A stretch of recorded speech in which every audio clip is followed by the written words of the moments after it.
Selamat pagi Pak Wawan dan teman-teman semua. Jadi kami dari kelompok 2 di sini akan menjelaskan materi fisika tentang kinematika gerak. Sebelum itu, perkenalkan nama saya Jonathan Edward Evelegi dari presensi 18 yang akan menjelaskan materi tentang gerak parabola. Dan rekan saya, perkenalkan nama saya Neza Irene Ginting, saya akan menjelaskan materi tentang gerak jatuh bebas. Perkenalkan nama saya Indi Zaita Carani dari nomor presensi 29, saya akan menjelaskan tentang gerak melingkar. Perkenalkan, nama saya Maria Feviola Dewi dari presensi 26. Saya akan menjelaskan materi gerak lurus berubah beraturan. Perkenalkan, nama saya Karen Suwani, saya dari presensi 22 dan saya akan menjelaskan materi gerak lurus beraturan. Perkenalkan, nama saya Tania Estel Sherman dari nomor presensi 33. Saya di sini akan menjelaskan materi mengenai gerak vertikal. Halo semua, perkenalkan nama saya Kade Swaning. Di sini saya akan menjelaskan tentang GLB. Apa sih GLB itu? Jadi GLB adalah singkatan dari gerak lurus beraturan. Gerak lurus beraturan adalah gerak lurus yang mempunyai kecepatan yang tetap, disebabkan percepatan yang tidak bekerja pada objek. Jadi nilai percepatannya adalah 0 atau A sama dengan 0. Gerak lurus beraturan memiliki rumus, yaitu V sama dengan S per T. Dengan V adalah kecepatan, S adalah perpindahan, dan T adalah selang waktu. Contoh penerapan GLB dalam kehidupan sehari-hari yaitu seorang yang berjalan secara normal. Artinya, orang tersebut berjalan dengan santai, tidak dipercepat maupun diperlambat. Jadi diketahui ini V sama dengan 0. S-nya ini 400 M. Terus kalau T-nya 20 sekon. Ditanya GLB-nya berapa? Jadi rumus GLB itu V sama dengan S per T. Jadi V sama dengan S-nya 400 per ini 20. Jadi 400 dibagi 20, 20. Jadi jawabannya yang B. Dan satuannya MS, M per S.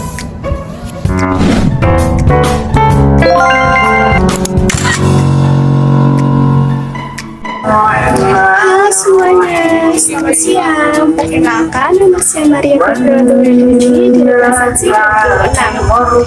Pada hari ini, saya bakal jelasin materi tentang gerak lurus berubah beraturan. Jadi, teman-teman semua udah pada banyak yang tahu belum sih apa definisi dari GLBB? Saya bakal bantu terangin sedikit ya. Suatu benda dapat dikatakan gerak lurus berubah beraturan apabila benda tersebut memiliki suatu lintasan berupa garis lurus. Dan dalam selang waktu yang sama, perubahan kecepatannya selalu tetap.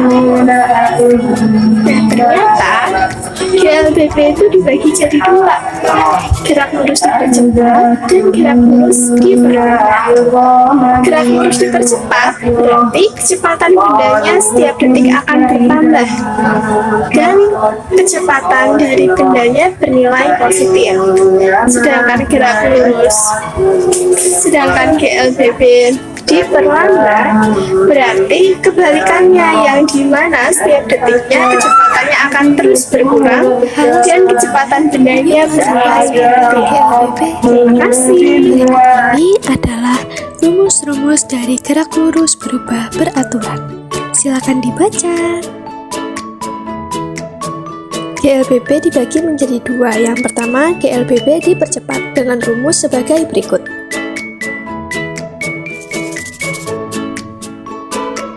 Yang kedua, GLBB diperlambat dengan rumus sebagai berikut.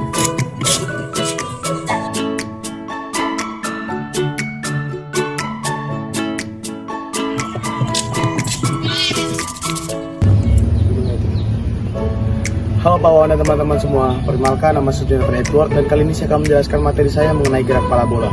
Sebelum itu kita harus mengetahui bahwa gerak parabola memiliki dua komponen utama, yaitu yang pertama adalah komponen horizontal dan yang kedua adalah komponen vertikal.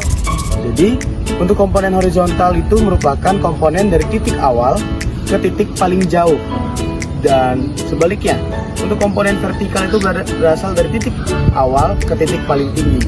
Jadi untuk penjelasan singkat mengenai komponen-komponen dari gerak parabola sudah berakhir, dan mari kita melanjutkan ke contoh soal dan rumusnya.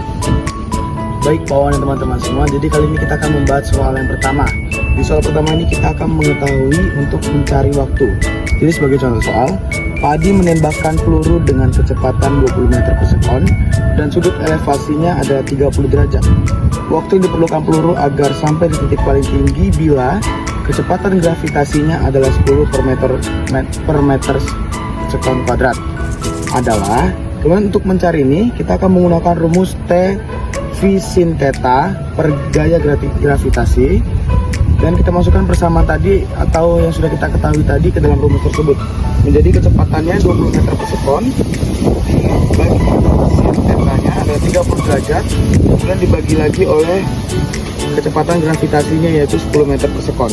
Setelah itu selanjutnya adalah 20 meter per sekon dikalikan 1/2 atau setengah, dikarenakan sin 30 derajat itu adalah setengah, dan dibagi kembali oleh 10 meter per sekon kuadrat. Setelah itu kita akan mendapatkan hasil 1 sekon dikarenakan 20 dikalikan setengah merupakan 10. Setelah itu 10 dibagi 10 adalah 1. Jadi untuk hasilnya kita mendapatkan 1 sekon. Jadi untuk soal yang pertama ini jawabannya seperti ini, dan caranya sangat mudah untuk teman-teman pahami. Kemudian kita akan lanjut ke soal selanjutnya. Kemudian kita akan melanjutkan ke contoh soal yang kedua. Di soal kedua ini kita akan mencari kecepatan titik tertinggi. Dengan contoh soal, sebuah bola dilempar dengan kecepatan 30 meter per sekon dengan sudut elevasi 30 derajat. Berapakah kecepatannya saat titik tertinggi? Untuk mengetahui jawabannya kita akan menggunakan rumus V0x sama dengan V0 dikalikan cos theta. Kemudian kita masukkan persamaan ini atau rumus ini ke dalam hal yang sudah kita ketahui tadi. Dengan V0-nya sama dengan 30 meter per sekon dikali cos theta-nya adalah 30 derajat atau cos 30 derajat, dan karena cos 30 derajat ini sama dengan 1/2 akar 3, maka 30 dikali 1/2 akar 3 kita akan mendapatkan hasilnya adalah 15 akar 3 meter per sekon. Jadi untuk jawabannya adalah V0x sama dengan 15 akar 3 meter per sekon. Baik teman-teman dan pahlawan, jadi sekarang saya akan menjelaskan salah satu contoh penerapan gerak parabola dalam kehidupan sehari-hari. Contohnya adalah ketika kita menservis bola voli seperti berikut ini. Jadi ketika kita menservis bola voli, kita bisa melihat salah satu contoh dari gerak parabola, di mana bola akan melambung dan akan sampai ke titik horizontal. Selamat siang bawahan dan teman-teman semuanya. Perkenalkan, nama saya Tania Eskel Suherman dari nomor presensi 33. Nah, pada kesempatan kali ini saya akan menjelaskan mengenai materi gerak vertikal ke atas dan ke bawah. Namun, sebelum itu saya akan menjelaskan tentang apa itu gerak vertikal. Nah, gerak vertikal merupakan gerak suatu benda secara tegak lurus terhadap permukaan bumi, yaitu ke atas dan ke bawah.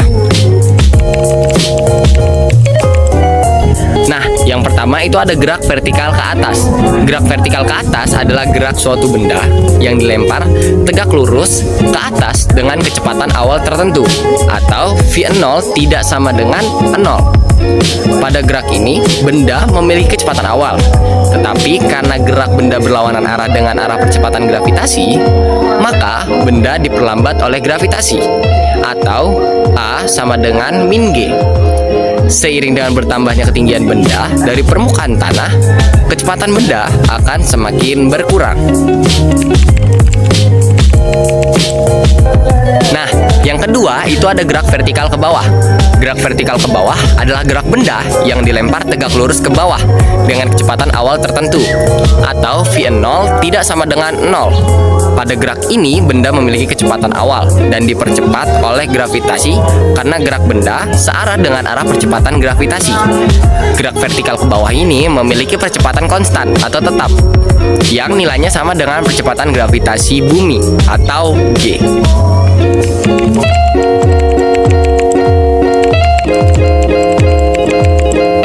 Nah, yang selanjutnya saya akan menjelaskan mengenai rumus-rumus dasar dari gerakan vertikal ke atas. Nah, rumus-rumus gerak vertikal ke atas antara lain yaitu Vt sama dengan V0 min Gt, Y sama dengan V0T min 1/2 Gt kuadrat, V Vt kuadrat sama dengan V0 kuadrat min 2G, Y maksimal sama dengan V0 kuadrat per 2G. Dengan Vt sama dengan kecepatan akhir benda dengan satuan meter per sekon, V0 sama dengan kecepatan awal benda dengan satuan meter per sekon, Y sama dengan ketinggian suatu benda dengan satuan meter, T sama dengan waktu tempuh dengan satuan sekon, G sama dengan kecepatan gravitasi dengan satuan meter per sekon kuadrat. Nah, selanjutnya saya akan menjelaskan mengenai rumus-rumus dasar dari gerakan vertikal ke bawah. Nah, sebenarnya rumus-rumus gerakan vertikal ke bawah ini mirip dengan rumus-rumus dasar dari gerakan vertikal ke atas. Namun perbedaannya, rumus-rumus dasar gerakan vertikal ke bawah ini menggunakan plus karena dia mengikuti gravitasi bumi. Sedangkan rumus-rumus dasar dari gerakan vertikal ke atas itu menggunakan min karena dia melawan gravitasi bumi. Jadi, rumus-rumus dasar gerakan vertikal ke bawah antara lain yaitu Vt sama dengan V0 plus Gt, Y sama dengan V0T plus 1/2 Gt kuadrat, Vt kuadrat sama dengan V0 kuadrat plus 2Gy, dengan Y sebagai jarak vertikal yang ditempuh oleh suatu benda.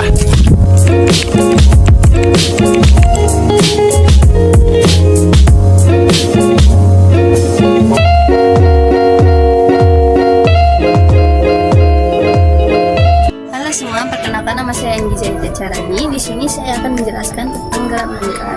Gerak melingkar adalah gerakan suatu objek di mana mereka mengikuti lintasan yang lingkar. Gerak melingkar dibagi menjadi dua, yaitu gerak melingkar beraturan dan gerak melingkar berubah beraturan. Ada beberapa hal yang harus diperhatikan dalam menentukan gerak melingkar. Yang pertama adalah sudut, kecepatan sudut, periode, frekuensi, kecepatan linear, percepatan sentripetal, dan gaya percepatan sentripetal. Menentukan kecepatan sudut, maka diperlukan adanya perubahan sudut sementara serta perubahan waktu.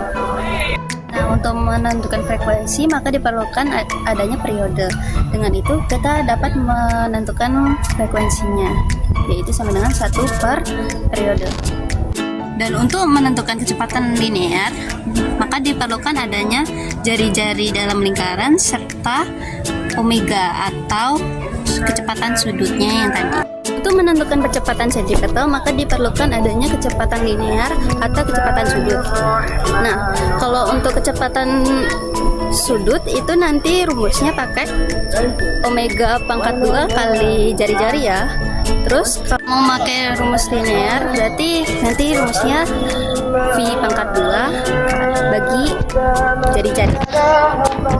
Gaya percepatan sentripetal maka tinggal kita kalikan tadi rumus percepatan sentripetal dengan massa objek.